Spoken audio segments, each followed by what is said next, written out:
Hello everyone, thank you for joining us in this lesson. Today's topic is around Rust ownership. Now, this is a really important topic that I highly recommend that you read up on. Try the Rust book or other very good videos that are available both on YouTube and other places. It's important to understand how memory is managed in Rust. If you're coming from other languages, you might be familiar with how memory allocation happens. For example, if you're coming from C and C++, you might have encountered a way to explicitly allocate memory using the new or malloc or the free function. So if you're creating a brand new object, most likely you will be using those two functions to allocate memory in the heap. Now, if you're coming from Java or C#, you wouldn't have to worry about any of that because that memory is managed for you. So if you create a brand new object, for example, that object at a certain point in time, it will be freed by something called the garbage collector. This is something that runs at runtime. It has a cost to it because your program will slow down as that garbage collector comes in intermittently to clean up any objects that are no longer needed. Now, Rust uses a completely different system and it's called the ownership system. All that is, it's essentially a set of rules that are applied at compile time, i.e. before you actually create a binary. And then once the binary is created, you can safely assume that your program will be safe from memory leaks and dangling pointers and all the traditional problems that we usually see with the likes of C and C++. It's also important to note that this is more than just an assumption. Rust almost guarantees that you won't have any dangling pointers or memory leaks. It's a lot faster, of course, because you don't have the garbage collector of C# and Java, so you're not paying that performance penalty of having a garbage collector at runtime. Before we start, let's try and explain what the stack and the heap is. But just to give you here a quick definition, both the heap and the stack are memory available to your program. They're just structured differently. In the case of the stack, it's the memory is allocated using the last in, first out system. What that means, if you imagine a stack of plates, right? So let's say in your kitchen, you've just washed the dishes, you have one big cupboard that can hold up to 100 plates. So you wash them, you dry them, and you're starting to stack them into that cupboard. The next day when you come in the morning to have breakfast, or you take the last one that you dried, you take it out of the cupboard and you put it on your table. That's what we mean by last in, first out. Now, in the case of the heap, again, this is a region of memory, but it is structured in a different way. Now, instead of having this big cupboard that holds up to 100 plates, imagine you have a huge cupboard that has very small slots. Each slot can only hold one plate. But in terms of the slots, you have tens of thousands of slots. Again, imagine you washing the dishes, you're drying them. Now, as you go to store them, you're going to have to find each slot individually and put that plate into that slot. Now, the next morning, if you're having breakfast or whatever, you're going to have to go and check the slots and see which one is free first, right? And you might have the bottom row completely empty, so you probably need the ladder to get to the top row of that big cupboard to retrieve the individual plates. So remember, one plate, one slot. The other key difference between the stack and the heap is that the stack is, of course, much faster to access, just like our analogy from earlier.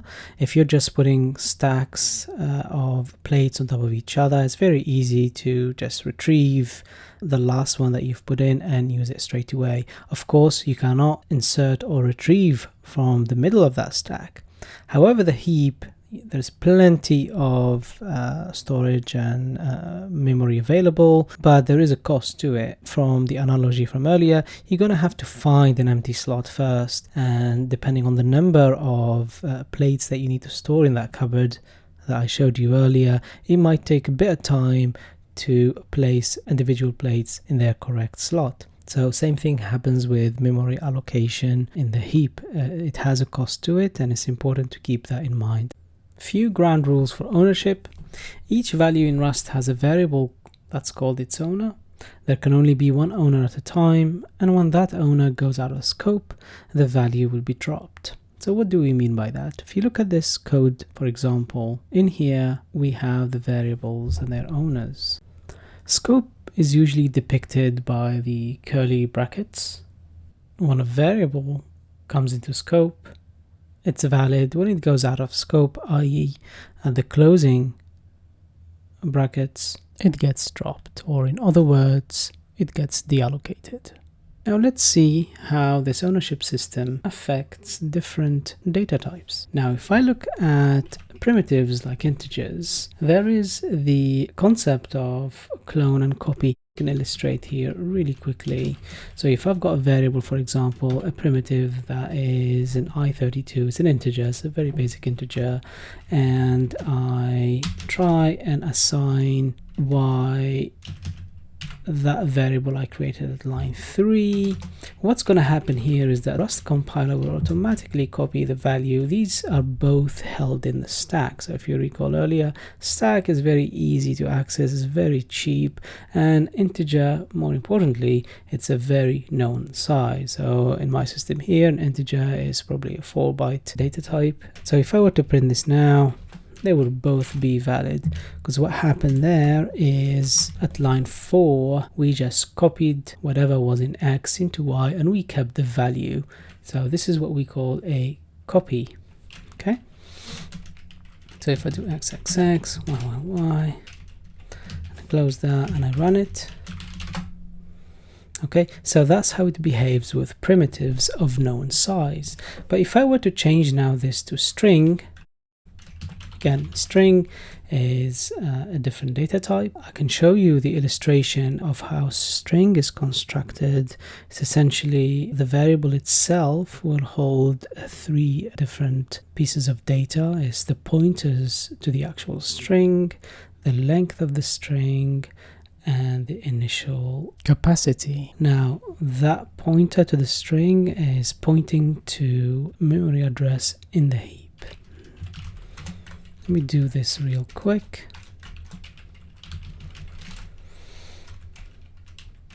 Okay, now if I were to do this, of course, it's gonna fail because the ownership system, if you recall from the rules there, is each variable should have only one owner. In here, we would have 2 owners, and that's why Rust is complaining. So if I were to run this, you'll have a more of an explicit error here that will explain to you what's going on. So let's have a look.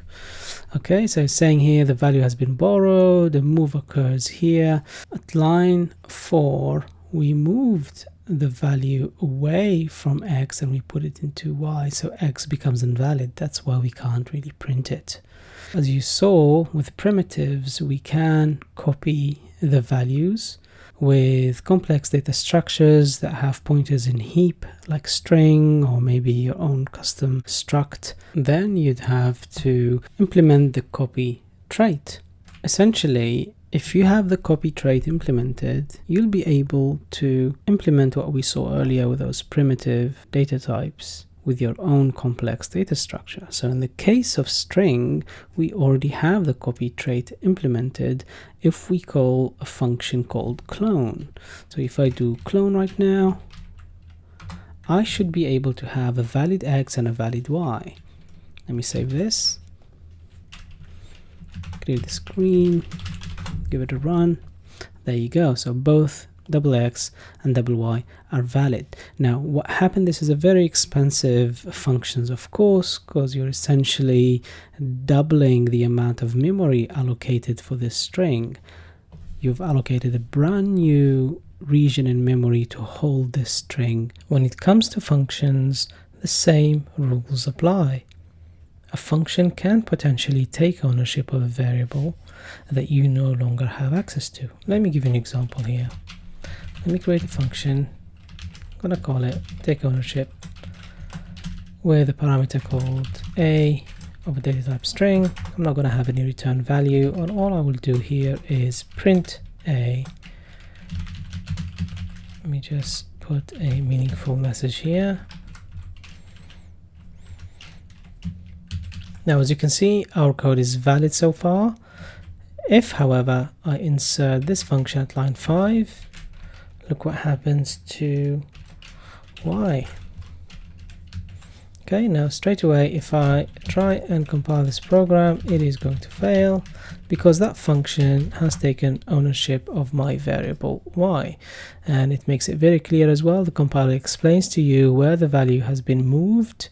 It's moved as soon as we came into the scope here at line 5, and of course it took ownership and then it killed it around here at line 12. One way possibly to circumvent this is to return the string straight after the function ends. So let's modify take ownership here, return a string,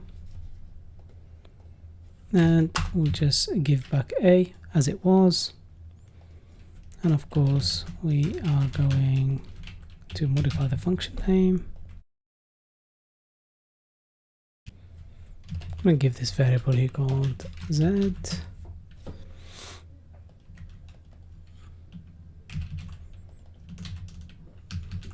and let's give this a run. Okay, great. Now, is there a better way to do this?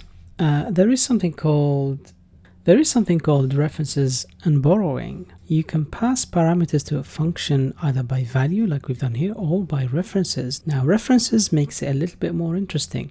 Let's revert back to our old function here, the one that says take ownership, okay? And let's try and modify this function using references. Let me do this real quick here. Okay, I think we've gone far enough here, so let me change this variable type to reference. And as you can see, references are depicted by the ampersand. And then I'm gonna come in here. If you recall earlier when I called y, it kind of took ownership, the function took ownership, and then line 6 was invalid. Let's pass a reference to y. Clear the screen. There you go.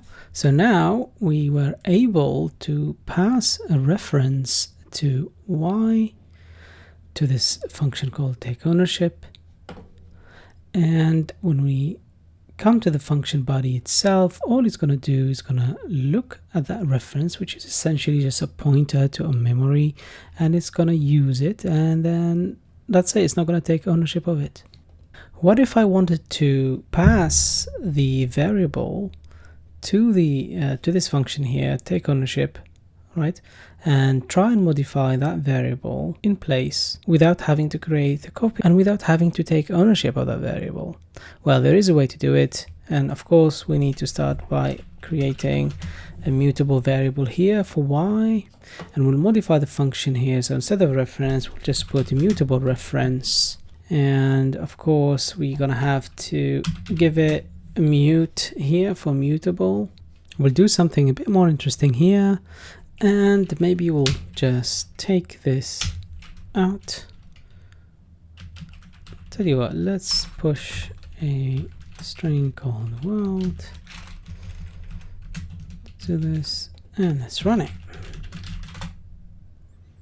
Because we passed the variable by mutable reference, I was able to modify that variable and push an additional string to it without, of course, the function taking ownership of that variable. Best practice is, of course, to make sure that your functions are meaningful.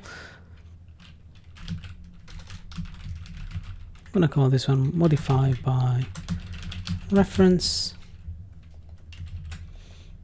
Modify by reference. There you go. So I'm going to end part 1 of this lesson here. Ownership is a really important feature of Rust. The more you're familiar with this mechanism and this philosophy of ownership, the easier it is for you to write code. And to be honest with you, the best way to learn this is to just practice, because you can sit here and learn theory and maybe a couple of examples, but it's never as good as you starting to write programs, go through that pain to understand this ownership mechanism, see what type of errors you will get, and then go from there. Okay, stay strong, and I will see you in the second part.